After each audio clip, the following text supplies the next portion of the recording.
Every hospital has rules, the kind you only learn on your first night shift. Don't answer call buttons from empty rooms. Don't make eye contact with patients who died that day. And never, ever go into room 237 after midnight.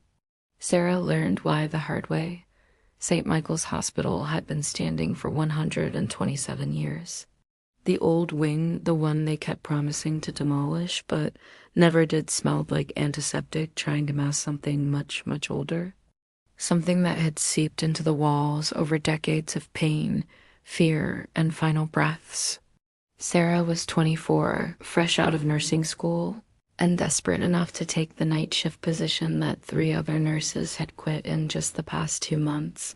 The pay was good, the hours were terrible, but she had student loans that didn't care about her sleep schedule. Her supervisor, Margaret, was 58 and looked like she'd aged 10 years for everyone spent in this hospital.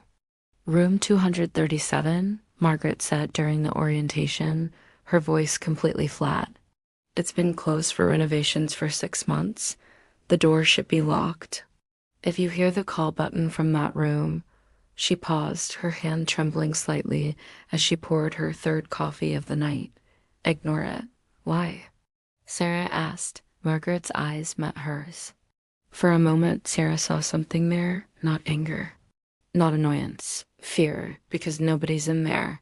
It was 2:47 in the morning. The night shift was quieter than Sarah expected. The living patients slept. The dying ones waited. And the hospital settled into that peculiar silence that only exists in the hours between midnight and dawn, when the entire world seems to hold its breath.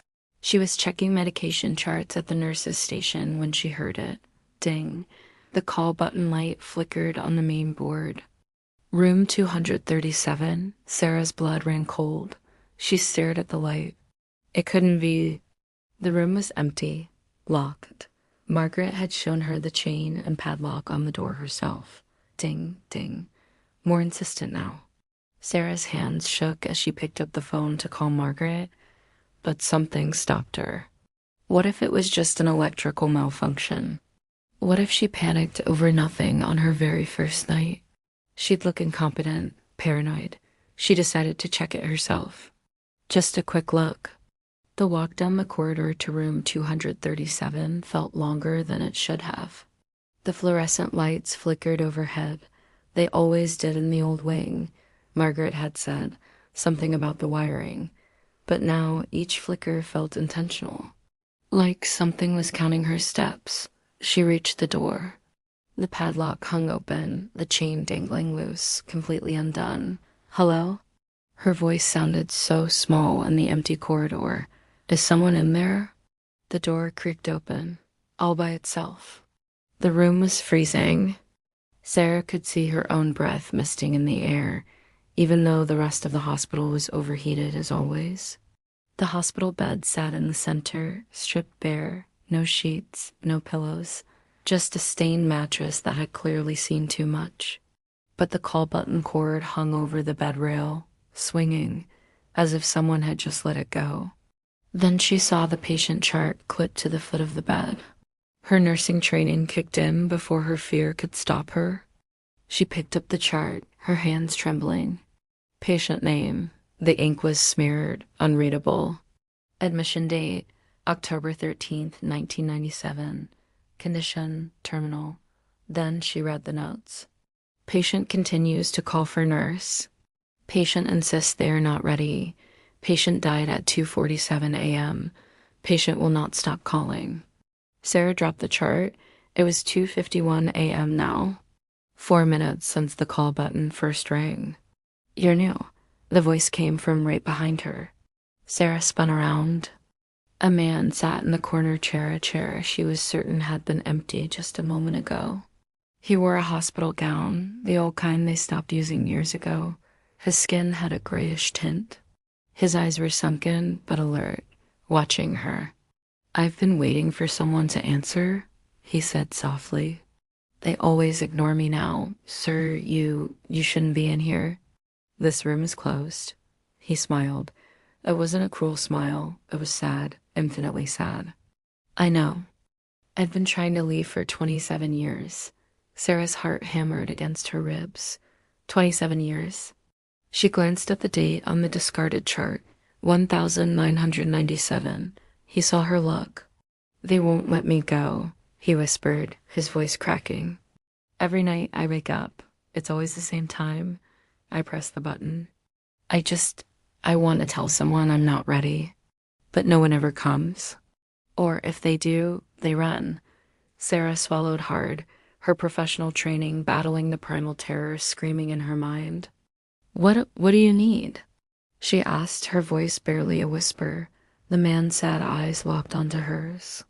Just to walk out that door. Can you walk with me? To the elevator? They don't listen to me. But maybe they'll listen to you.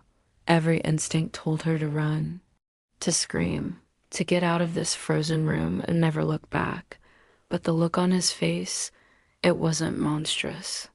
It was just lost. She thought of the stories, the rules.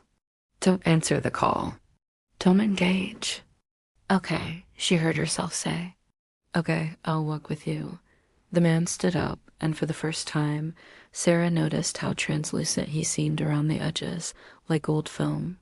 He moved slowly, his bare feet making no sound on the cold tile floor.